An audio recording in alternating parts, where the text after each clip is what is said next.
Hello everyone, welcome back to our channel Paramita Debjit ব্লগসে সবাইকে welcome. আজকে রাত পেরোলেই কাল হচ্ছে জামাই ষষ্ঠী, একটা শুভ সময়।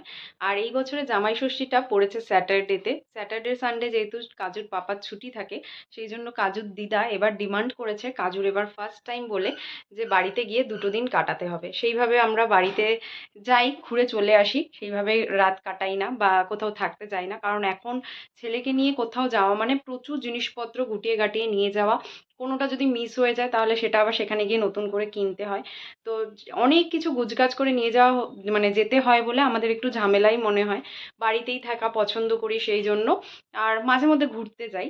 বাট অন ডিমান্ড অফ কাজুর দিদা আমরা আজকে রাতে ফ্রাইডে নাইটেই কাজুর পাপার কাজ শেষ হওয়ার পরে অফিসে বেরিয়ে পড়ছি বাড়ির জন্য। 2 দিন ওখানে গিয়ে থাকবো, কাটাবো, আনন্দ করব। তো জামাই ষষ্ঠীর কি রিচুয়ালস হতে চলেছে প্রত্যেক বছরের মতন, সেগুলো তো শেয়ার করবোই, সেগুলো থাকছে। আজকে তো রাতে সেরকম কিছু নেই, বাট ব্লগটা স্টার্ট করলাম যেহেতু এখন থেকেই আমরা বেরোচ্ছি। আর কাজু অলরেডি ঘুমিয়ে পড়েছে ওর ঠাম্মির কাছে নাইটের ডিনার করে। আর এখন আমরা দুজন রেডি হয়ে, এখন ঘড়ির কাঁটা বলছে মোটামুটি 9:30 বাজে, অনেকটাই রাত হয়ে গেছে, বেরিয়ে পড়তে হবে এক্ষুনি। তো চলো সঙ্গে থেকো, আশা করি ভালো লাগবে। কাল থেকে আবার যেরকম যা হচ্ছে কন্টিনিউ করতে থাকছি। এখন বাড়ি যাওয়া মানে এত কিছু গুছিয়ে নিয়ে যাওয়া, তো সবটাই সময় সাপেক্ষ, সেই জন্যই অনেকটা রাত হয়ে গেছে। আর দেরি না করে বেরিয়ে পড়ছি, ছেলেটাও ঘুমিয়ে পড়েছে। তো যতটা তাড়াতাড়ি সম্ভব বাড়ি ঢুকতে হবে, রাত হয়ে যাচ্ছে। চলো কাল আবার কন্টিনিউ করছি।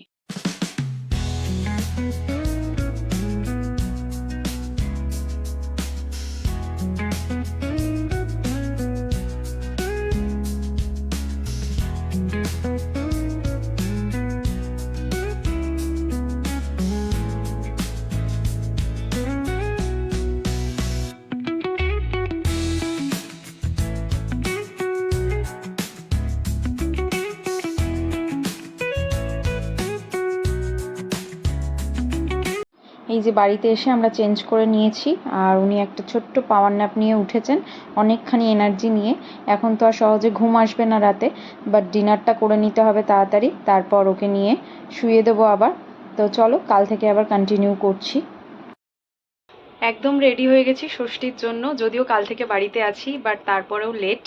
কারণ বাড়িতে থাকলে যা হয়, অনেক কথাবার্তা, সব কিছু হতে হতে আস্তে আস্তে লেটই হচ্ছে।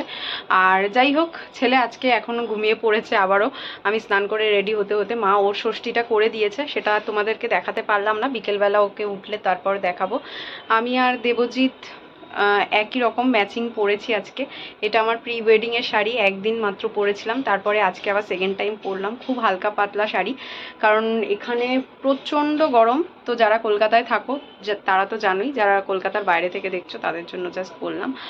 ওয়েদার আজকে একরকম তো কালকে একরকম, কালকেই একটু আলাদা রকম ছিল, আজকে পুরো মানে সম্পূর্ণ আলাদা। খুব গরম, খুব গরম, মানে আর এর থেকে বেশি সাজগোজ করতে পারলাম না, যদিও সমস্ত কিছু নিয়ে এসেছি, বাট তারপরেও পারলাম না। আর একটা সেট আপ একটা জায়গায় থাকতে থাকতে হয়ে যায় না, তারপরে এখানে টেনে টেনে যদিও এনেছি, কিছুই করতে পারলাম না, যতটুকু পেরেছি খুব কম হালকা করে সেজে নিয়েছি। শাড়িটা ভালো করে দেখাতে পাচ্ছি না যেহেতু ব্যাক ক্যামেরা করার কেউ নেই, আর লাইটটাও একটু মোটামুটি ডিস্টার্বই করছে দেখতে পাচ্ছি। তো যাই হোক, চলো ষষ্ঠীটা শুরু হোক, তারপরে দেখতে থাকো। ষষ্ঠীর দিন আমাদের ঠাকুর সেজে বসে আছে, আর এই যে মা এখানে পাখাটা সাজিয়েছে, যেটা দিয়ে আমাদের অ্যাকচুয়ালি ষাটটা হয় আর কি, আমাদের ষাট বলে। তো চলো দেখা যাক এবার আমাদের ষষ্ঠী।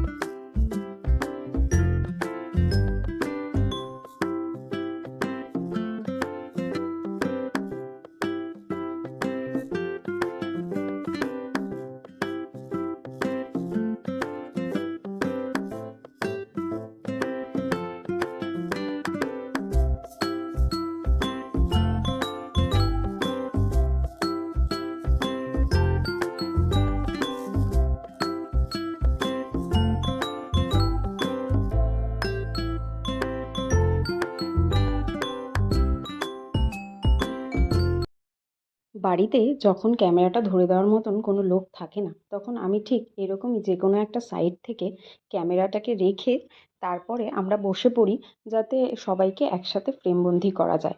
এবারও সেটাই করলাম, যাতে সবাইকে দেখা যায়। ফ্রন্ট থেকে করিনি, কারণ তাহলে তিনজনকে একসাথে ফ্রেমবন্দি করা যাবে না। সাইড থেকে করেছি। তো এখান থেকে যতটা পসিবল হলো তোমাদেরকে দেখালাম। ষষ্ঠীতে যেটুকু রিচুয়ালস ছিল সেটুকু তো হয়েই গেল। এরপরে গিফট এক্সচেঞ্জের পালা। মা আমাদের তিনজনের জন্য যা যা গিফট কিনেছে সেগুলো আমাদেরকে দিয়ে দিল। আর দেবজিৎ শাশুড়ি মার জন্য যেটা এনেছে সেই গিফটটা দিয়ে তারপরে আমাদের ষষ্ঠী আপাতত এখানেই শেষ করছি। বাট খাওয়া দাওয়া না হলে তো ইনকমপ্লিট থেকেই যায় ষষ্ঠীটা। আর যেহেতু জামাই ষষ্ঠীটা পড়েছে স্যাটারডেতে, স্যাটারডে থাকে আমাদের ভেজ ডে। শ্বশুরবাড়ি বাপের বাড়ি দুপক্ষেই ভেজ থাকে। তো আজকে কিন্তু ভেজ দিয়েই জামাই ষষ্ঠী করা হচ্ছে। বাট তাই বলে কিন্তু আমাদের জামাই ষষ্ঠীর খাওয়া দাওয়া একেবারেই কোনোভাবে কম্প্রোমাইজ হবে না। যেহেতু উইকেন্ডে পড়েছে, শাশুড়ি মা কিন্তু সানডেতে জামাই আদর করে তবেই আমাদেরকে বাড়ি ছাড়বে। তো চলো আজকের মেনুটা দেখে নিই। আজকে ছিল ফ্রাইড রাইস, কষা আলুর দম, ফুলকপির পাকোড়া, চাটনি, পাঁপড়, স্যালাড আর মিষ্টি। আজকে সেরকম ভেজে আর বেশি কিছু আয়োজন করা হয়নি। আর কালকের মেনুটাও তোমাদের সাথে শেয়ার করব। সেখানে ছিল প্লেন রাইস, দু রকমের ভাজা, মাছের মাথা দিয়ে ডাল, চিংড়ি মাছের মালাইকারি, মটন কষা আর চাটনি। যেটুকু জামাই খেতে চেয়েছে একদম সিম্পল মেনুর মধ্যে মা সেটুকুই করে দিয়েছে। তো আজকে এই জামাই ষষ্ঠীর পর্বটা মোটামুটি এই পর্যন্তই। খুব বেশি বড় তো ব্লগ করতে পারিনি, যতটা পারলাম তোমাদের সামনে তুলে ধরলাম। আর যাকে না দেখিয়ে ব্লগটা শেষ করতে পারবো না। এই ছোট্ট পুচকেটা এখন নিজের খেলনা ছেড়ে বড়দের যে যে জিনিসগুলো আমরা ইউজ করি সেগুলোর প্রতি ওর আকর্ষণটা দেখতে পাচ্ছি বেশি। এইটা ওর ষষ্ঠীতে নতুন একটা জামা যেটা পরেছিল, ওকে দেখাতে দেখাতে আজকের এই ব্লগটা এখানেই শেষ করলাম।